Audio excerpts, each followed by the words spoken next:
सो हे hi hello guys.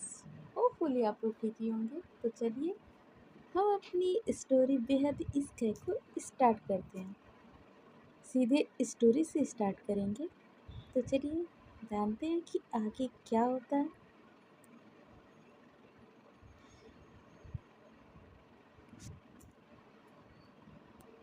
यहाँ आरो room में लाकर तुलसी को बेड पे पटक देती है और फिर शैतानों की तरह हंसते हुए कहती है और बेहद गुस्से में कहती है, शौक लगा? ये तो बस शुरुआत है। आगे आगे देखो तुम्हारे साथ क्या क्या होता है। आरू की बात तुलसी के पल्ले नहीं पड़ रही थी। वो बस आरू के चेहरे को देखने लगती है। वहीं तुलसी की मासूम सी आंखों में सवाल देखकर आरू का कठोर सा दिल पिघलने लगता है। इसलिए वो जल्दी से अपनी नज़रें हटाकर बेहद गुस्से से दांत पीसते हुए कहती है, क्या लगता था तुम्हें? तुम भरे महफिल में मेरे पर हाथ उठाओगी और मैं चुपचाप ये सब भूल जाऊंगी? मेरी पत्नी सिर्फ तुम इस हवेली के लिए हो और इस रूम में मेरा और तुम्हारा कोई रिश्ता नहीं है। इस रूम में मैं मालिक और तुम नौकर। आज से और अभी से इस वक्त से तुम्हारी सांसों पर भी मेरा हक है। स्वागत है तुम्हारा मेरे इस नर्क में, क्योंकि तुम्हारे ये पति प्यारे पति नहीं, बेदर्द पति जो अपनी बेदर्दी दिखाने से पीछे नहीं हटेंगे। इतना कहकर वो जोर जोर से हंसने लगती है। इस वक्त आरू की आंखें गुस्से से लाल थीं। आरू की बात सुन के तुलसी कोई जवाब नहीं देती है। वो चुपचाप बिस्तर से उठने लगती है। तुलसी को बिना कुछ कहे चुपचाप बेड से उठता हुआ देखकर आरू की आंखें कठोर सी हो जाती हैं। वो गुस्से से अपनी कड़क आवाज में कहती है, ओ देवी, किधर? जिस पर तुलसी नम आंखों से मासूमियत से कहती है, आपने ही तो कहा था कि हम आपके नौकर हैं, तो हम फिर बेड पर कैसे बैठ सकते हैं? यहाँ दुनिया भर की मासूमियत अपने चेहरे पर बिखेरते हुए तुलसी ने ये वर्ड बोले थे, जिससे आरू का दिल काफ़ी तेज़ी से धड़कने लगा था। लेकिन जल्दी ही फिर वो अपने अंदर उमड़ रहे जज्बातों को अपने अंदर ही दफन कर लेती है और अपनी कठोर आवाज़ में कहती है, कोई ज़रूरत नहीं है कहीं जाने की। इतना कहकर वो तुलसी की बाजू पकड़ के उसे फिर से बेड पर धक्का दे देती है, जिससे कि तुलसी की सिसकारी निकल जाती है और उसके आंखों में आंसू आ जाते हैं। तुलसी की सिसकारी सुन के आरू कहती है, क्या हुआ? तुलसी ठीक से बेड पे बैठ जाती है और अपनी नम आंखों से आरू को देखते हुए मासूमियत से कहती है, मेरे पैर में चोट लग गई। आरू कुछ देर तुलसी के मासूम से फेस को देखती है और फिर बेड पर बैठ के जैसे उसका पैर छूने जाती है, तुलसी झट से अपने पैर खींच लेती है। तुलसी की इस हरकत से आरू को गुस्सा आ रहा था। वो तुलसी को घूरते हुए हल्के गुस्से में कहती है, मुझे कोई छुआछूत की बीमारी है जो मेरे से दूर भाग रही हो? इस पर तुलसी डरते हुए कहती है, जी जी। डर के चलते तुलसी के मुंह से ठीक से आवाज़ ही नहीं निकल रही थी। वहीं तुलसी को सही से जवाब देता हुआ न देखकर आरू का गुस्सा बढ़ता जा रहा था। आरू चिढ़ते हुए कहती है, अब ये जी जी क्या लगा रखा है? आगे का शब्द खा गई हो क्या? शब्दों में जवाब दीजिए पत्नी जी। आरू ने ये सब हल्की सी तेज आवाज में कहा था, जिससे तुलसी रोने लगती है। तुलसी को रोता देखकर आरू को चिढ़ मच रही थी। आरू चिढ़ते हुए कहती है, अब ये गंगा जमुना क्यों बहा रही हो? अब तो लगता है कि लड़की से नहीं, टैंकर से शादी कर ली है मैंने। जब देखो आंखों से आंसू बाहर आने को तैयार रहते हैं। रो रो कर मेरे घर में बाढ़ लाने का इरादा है क्या? तुलसी नाक में सिर हिलाकर सिसकते हुए कहती है, आप हमारे पति हैं और पतियों से पैर नहीं छुआना चाहिए, इससे पाप लगता है। यहाँ आरू तुलसी का पैर अपनी गोद में रख के कहती है, कोई पाप वाप नहीं लगता है, सारी फालतू की बातें ध्यान मत दिया करो। तुलसी कुछ नहीं कहती है, बस चेहरा नीचे किए हुए बैठी रहती है। वहीं आरू तुलसी के पैर को देख रही थी। तुलसी का पैर बहुत खूबसूरत था। उसके छोटे पैर में पाजेब, उंगलियों में बिछिया और आलता लगा हुआ था, जो कि एक सुहागन की निशानी होती है। आरू जाती है और दवाइयाँ लेकर आती है और उसे तुलसी के पैर में लगा देती है। तुलसी के पैर बहुत नाजुक थे, जिससे आरू को उसके पैर छूने में काफ़ी मज़ा आ रहा था। वो धीरे से झुकती है और तुलसी के पैर पर किस कर लेती है, जिससे कि तुलसी के पूरे बॉडी में सिहरन दौड़ जाती है। उसके रोंगटे खड़े हो जाते हैं। वो झट से अपने पैर खींच लेती है। वहीं आरू उसके चेहरे को एकटक देखते हुए कहती है, नींद आ रही है? आरू का सवाल सुन के तुलसी का मन किया कि वो कह दे कि उसे बहुत ज़ोर की नींद आ रही है और साथ ही भूख भी लग रही है। लेकिन डर के चलते उसमें हिम्मत नहीं होती है कि वो ये कह सके, इसलिए वो डरते हुए ना में सिर हिला देती है। आरू को तुलसी की आंखों में नींद साफ साफ नजर आ रही थी, लेकिन वो उससे ना में सिर हिलाता देखती है और कहती है, नींद नहीं आ रही है ना, तो एक काम करो, रात भर हमें निहारो, वो भी बिना पल के झपकाए। अगर एक बार भी पल के झपकी तो सजा के लिए तैयार रहना। तुलसी मासूमियत से हाँ में सर हिला के आरू को देखने लगती है। वहीं आरू भी तुलसी को देख रही थी। नींद से तुलसी की आंखें बंद होने लगती हैं, लेकिन वो वापस अपनी आँख खोल लेती हैं, पर ज़्यादा देर आरू को देख नहीं पाती है और उसकी आंखें बंद हो जाती हैं, जिससे साफ पता चल रहा था कि तुलसी नींद के आगोश में चली गई है। यहाँ तुलसी सोते हुए काफ़ी प्यारी लग रही थी। तुलसी के मासूम से चेहरे को देखकर आरू के होठों पर हल्की सी मुस्कान आ जाती है। वो तुलसी को ठीक से बेड पे सुलाती है और चादर ओढ़ा देती है। फिर कुछ सोचते हुए उसके फोरहेड पर एक किस करती है और कमरे से बाहर चली जाती है। इधर शीतल अपने रूम में बेड पर बैठी हुई थी।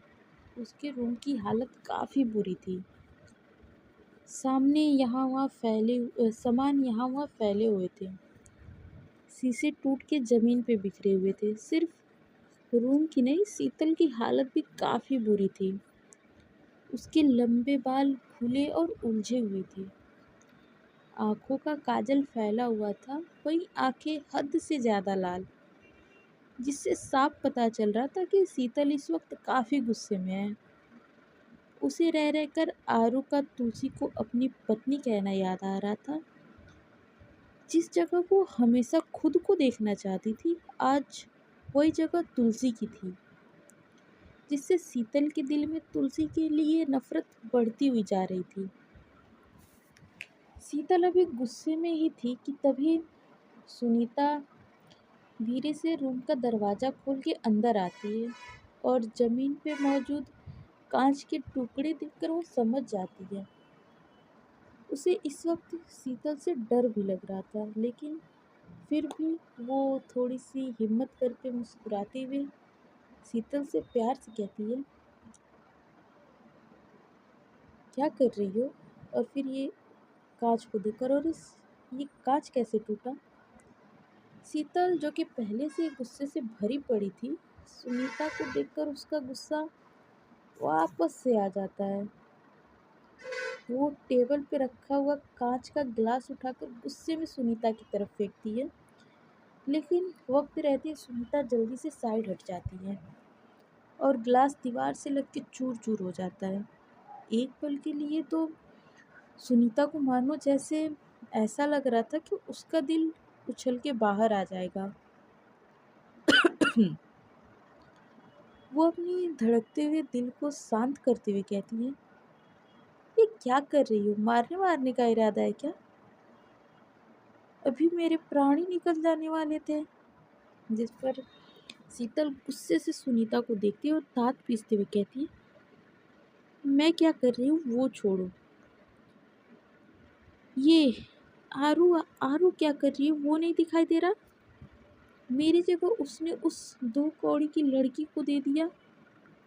यहाँ मैं 2 साल से उसके पीछे दीवानों की तरह भटक रही हूँ और उसने उसने क्या किया?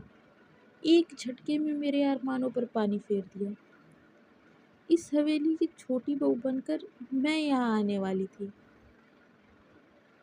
लेकिन आरू आरू उस बच्ची से शादी करके आई है। सुनीता शीतल का गुस्सा शांत कराते हुए कहती है, ऐसे गुस्सा करने से गुस्सा करके अपना खून न जलाओ। हम तो कहते हैं तुम अपनी उस नई नवेली सौतन को जलाओ और अपने प्यार को हासिल कर लो।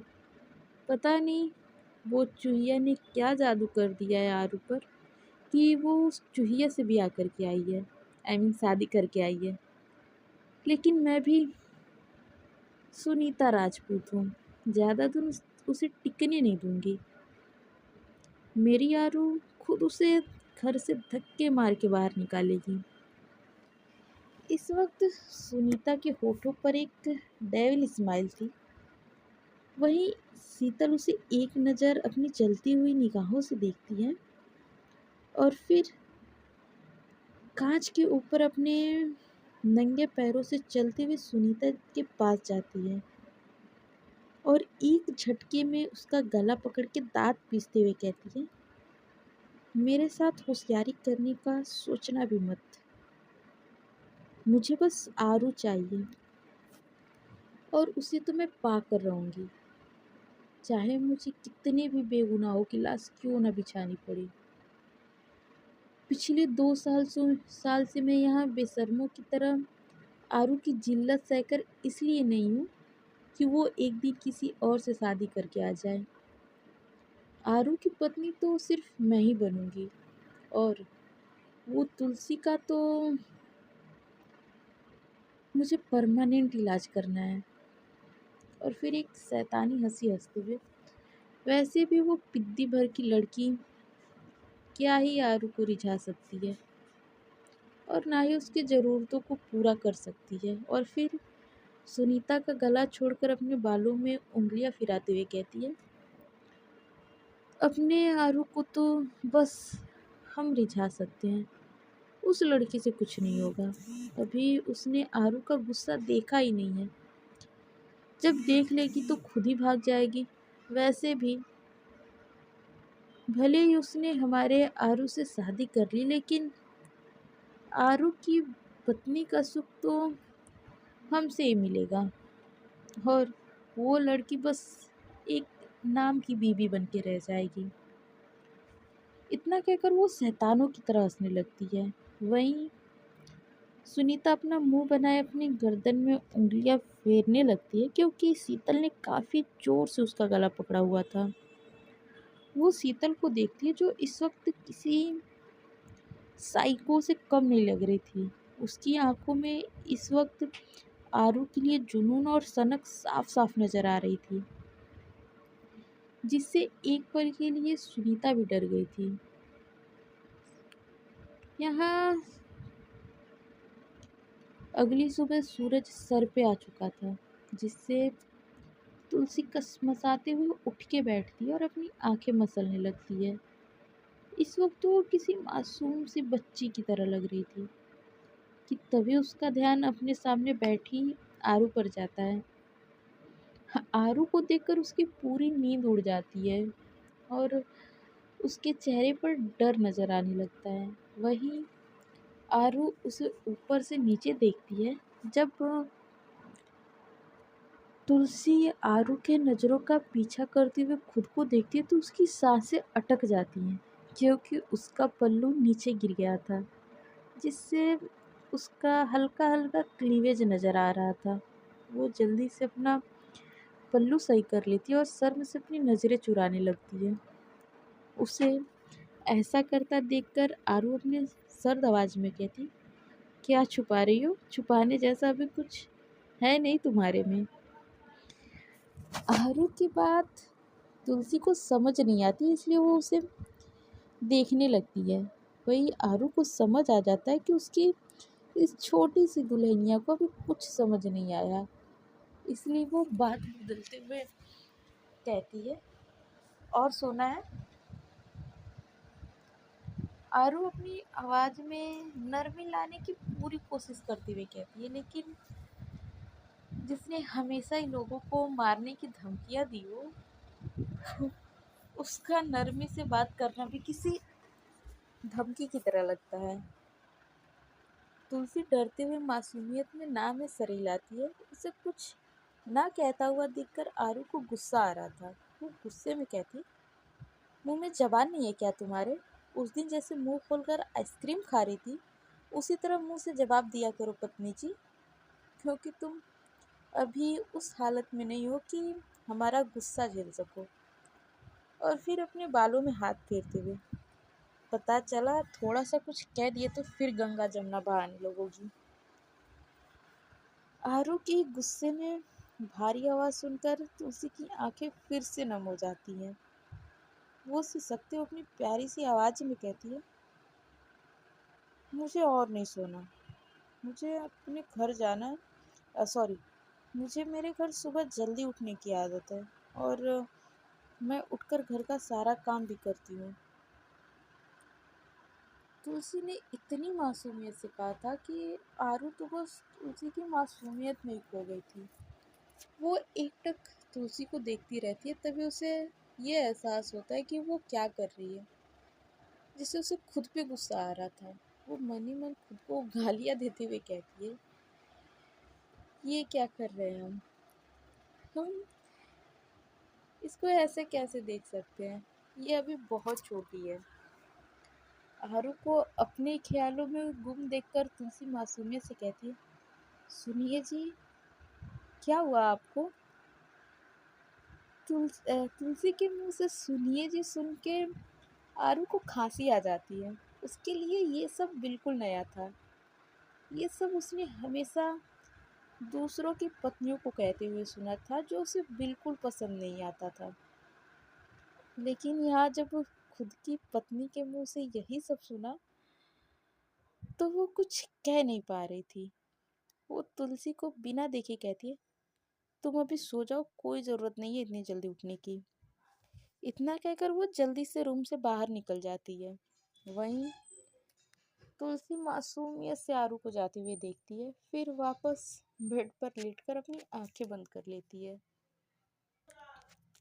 इधर सुनीता आरू के रूम के बाहर खड़ी होकर आसपास नज़र घुमाती है। जब उसे रूम के आसपास कोई नज़र नहीं आता तो वो धीरे से रूम का दरवाज़ा खोलती है और अंदर झांक के देखती है।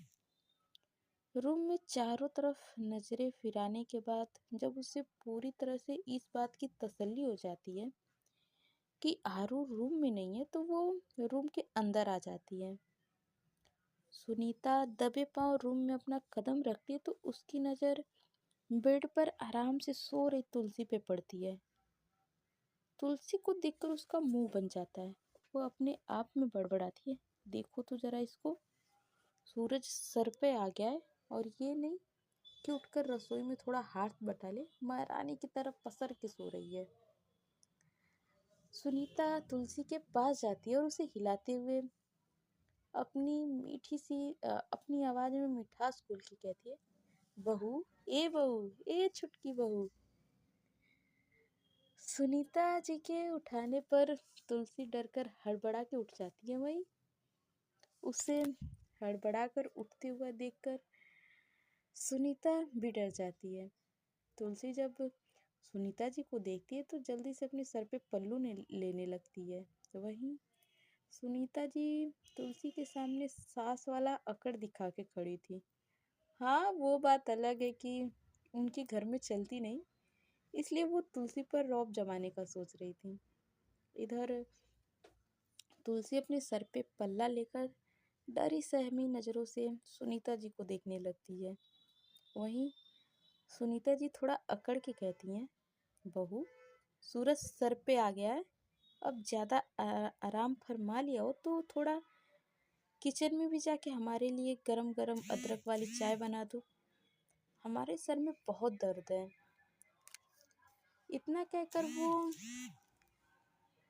अपना सर दबाने लगती है जैसे सच में उनके सर में दर्द हो।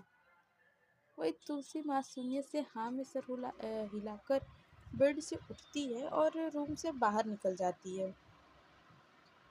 रूम के बाहर निकलते ही सुनीता जी जो सर में दर्द का बहाना बना रही थी वो खुशी से कूदते हुए कहती है, अब आई ना उठ पहाड़ के नीचे, बड़ा आराम फरमाया जा रहा था, अब करेगी काम और हम करेंगे आराम।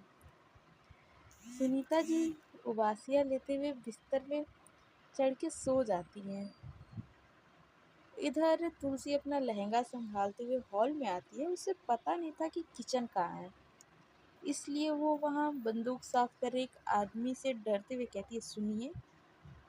वो आदमी जब पलटता है तो तुलसी डर जाती है, क्योंकि वो आदमी देखने में हट्टा कट्टा और भयानक था।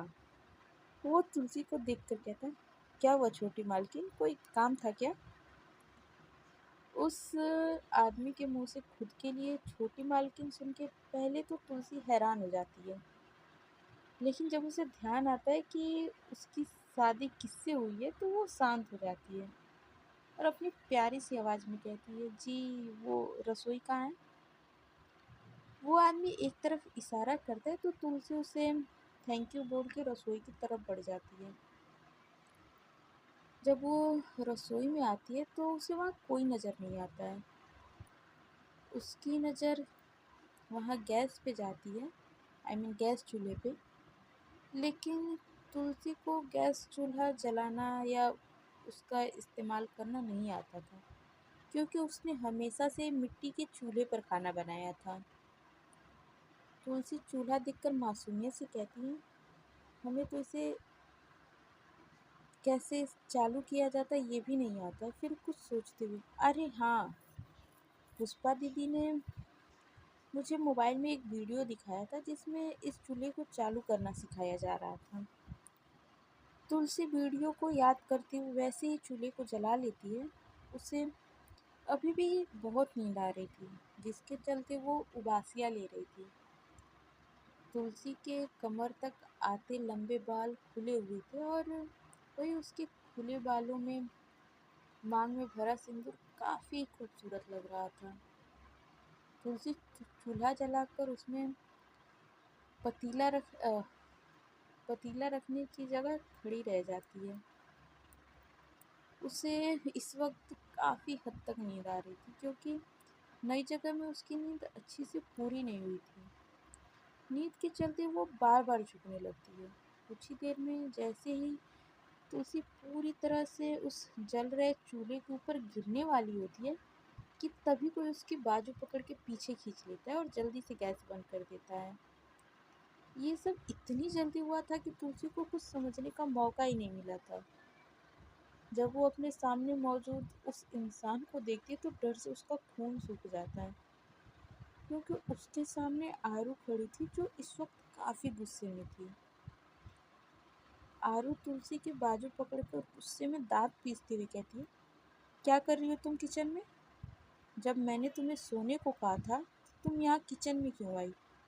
और फिर तेज आवाज़ में चिल्लाते हुए, मम्मी कहाँ हो, जल्दी आओ। आरू को इतने गुस्से में देखकर उसकी तेज आवाज़ सुन के तुलसी डर से कांपने लगती है। उसकी आंखों से उसकी आंखों में आंसू भर गए थे। कुछ ही देर में वहाँ सुनीता आ जाती है और उसके पीछे पीछे बड़की अम्मा भी आ जाती हैं। वो एक नज़र डरी सहमी तुलसी को देखती और फिर आरू को अपनी कठोर आवाज़ में कहती, क्या हुआ? क्यों इतना गुस्सा कर रही हो? जिस पर आरू गुस्से में अपनी माँ को घूरते हुए कहती है, मैं क्यों गुस्सा करूँगी? ये आप अपनी बहू से पूछिए। आरू की बात सुन के बड़की अम्मा अपनी सर्द निगाहों से सुनीता जी को घूरने लगती। वहीं सुनीता जी तो मानो ऐसा लग रहा था कि अभी उनके शरीर शरीर से प्राण ही खींच लिया हो किसी ने। सुनीता जी अनजान बनते हुए आरू से कहती, क्या हो गया? जिस पर आरू गुस्से से दांत पीसते हुए कहती, तुमको अपनी नई नवेली बहू को जलाकर मारने का प्लान बना रही थी। और फिर तेज आवाज में, क्यों भेजा तुमने इसे किचन में? अगर इसे आज कुछ हो जाता तो हम भूल जाते कि तुम हमारी मम्मी हो। तुम्हें तुम्हें इसकी जलती हुई चिता पे लेटा देती। आरू की बात सुनकर एक पल के लिए सुनीता जी अंदर तक कांप गई थी, लेकिन फिर अपने आंखों में मगरमच्छ के आंसू लाते हुए कहती, ये क्या कह रही हो? तुम्हें हम ऐसे लगते हैं जो अपनी बहू को मारने का प्लान बनाएंगे? मैंने तो बस छोटी बहू को चाय बनाने के लिए कहा था। अब ससुराल में इतने काम तो करना ही पड़ेगा ना। इतना कहकर वो अपने पल्लू से अपने आंसू पोंछने लगती हैं, जैसे दिखाना चाहती हो कि आरू की बातें उन्हें कितनी बुरी लगी हो। यहाँ बड़की अम्मा सुनीता जी को अपनी निगाहों से घूरते हुए कहती हैं, सुनीता बहू, शादी के 30 साल में तुमने तो कभी रसोई में कदम नहीं रखा। तुम भी तो इस हवेली की बहू हो, तुमको भी तो काम करना चाहिए। एक काम करो, अपनी बहू से काम करवाने से पहले तुम इस हवेली का सारा काम करो। और फिर तुलसी को एक नज़र देखकर, ये तो बच्ची है, इसकी उम्र खेलने कूदने की है, तुम काम करो, ये तुमको देखकर सीख जाएगी। और फिर घूरते हुए, करोगी ना काम? जिस पर सुनीता जी जबरदस्ती का मुस्कुराकर हाँ में सर हिलाती हैं, क्योंकि वो ये बात बहुत अच्छे से जानती थी कि उनकी सास के आगे उनका एक भी नहीं चलने वाला था। लेकिन काम का नाम सुन के उनके हाथ पैर कांप रहे थे, क्योंकि उन्होंने हमेशा ही बैठे बैठे फरमाइश करने की आदत थी। इधर आरू झट से तुलसी को गोद में उठाती है और किचन से निकल जाती है। वहीं आरू की गोद में तुलसी को देखकर सुनीता जी का मुंह बन जाता है, लेकिन जब वो देखती हैं कि उनकी सास उन्हें ही देख रही हैं, तो वो जबरदस्ती का मुस्कुराते हुए चाय बनाने लगती हैं। सो फ्रेंड्स, आज के पार्ट में बस इतना ही। मिल जाए नेक्स्ट पार्ट में और जानते हैं कि आने वाले पार्ट में क्या होता है। तब तक के लिए bye bye, ta ta, take care. आप लोग अपना ख्याल रखिए। Bye guys.